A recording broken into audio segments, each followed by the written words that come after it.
በኦሮሚያ ክልል መንግስት ለህልውና ዘመቻው 235 ሰንጋዎችና 40 በጎች ድጋፍ አደረገ። ክልሉ እስካሁን ከ260 ሚሊዮን ብር በላይ ወጪ የተለያዩ ድጋፎችን በማድረግ የህልውና ዘመቻውን እየደገፈ ሲሆን ድጋፉ የአንድነታችን ማሳያ መሆኑ ተገልጿል። ኢትዮጵያውያን ትህነግ በአካል ማጥፋት ብቻ ሳይሆን የዘራውን ከፋፋይ አስተሳሰብ መዋጋት ይገባልም ተብሏል። ማለት ተፈረፈ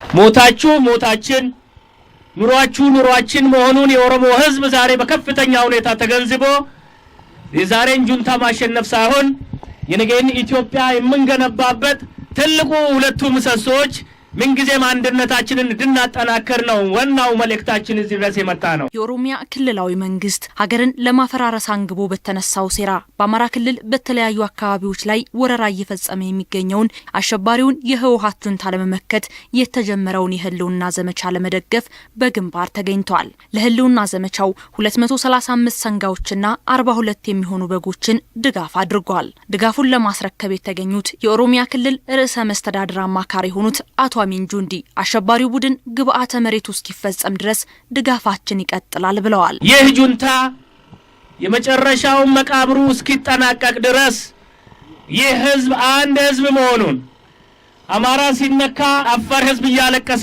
ሶማሌ እያለቀሰ፣ ደቡብ እያለቀሰ፣ ኦሮሞ እያለቀሰ መሆኑን እንድትገነዘቡና ዛሬ ምንም እንኳን በግንባር በእናንተ ክልል ውስጥ ጦርነቱ እየተካሄደ ቢሆንም ሁሉም ክልላችን ከናንተ እኩል እየደማ መሆኑን ልናረጋግጥላችሁ እንፈልጋለን። ድጋፉን የተረከቡት የደቡብ ወሎ ዞን ምክትል አስተዳዳሪ አቶ ሰይፉ ሰይድ የጁንታውን ግብአተ መሬት እያፋጠነ የሚገኘው የኢትዮጵያውያን የጋራ ክንድ መሆኑንም አንስተዋል። የመላው ኢትዮጵያን የጋራ ክንድ እያረፈበት ያለው ጁንታ በአሁኑ ሰዓት የፍረተ ሞቱን ወደ ትግራይ ህዝብ ፊት እንዴት እመለሳለሁ ብሎ በያለበት ምንም አማራጭ ስለሌለው እየተቀበረ ይገኛል።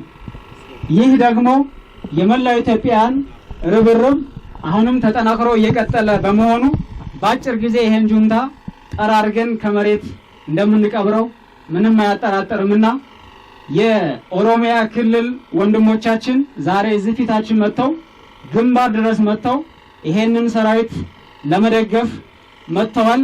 የአማራ ክልል የህዝብ ሰላምና ደህንነት ጉዳዮች ቢሮ ኃላፊ ዶክተር ሰማ ጥሩነህ በበኩላቸው ኢትዮጵያን ለመበታተን የተነሳው የህወሓት የሽብር ቡድን እየተደረገው ባለው ርብርብ እየተደመሰሰ ይገኛልም ብለዋል። እብሪተኛው የህወሓት ኃይል ክልላችንን ለማንበርከክ ኢትዮጵያን ለመበታተን በብሪት ተወጥሮ ወደ ክልላችን የገባ ቢሆንም የመከላከያ ሰራዊታችን፣ የክልላችን ልዩ ኃይል፣ የፌዴራል ፖሊስ፣ የአማራ ክልል ሚሊሻ እንዲሁም ከሌሎች ክልሎች በሙሉ መጣው በጋራ ባደረጉት ርብርብ ከፍተኛ ጉዳት እየደረሰበት ይገኛል።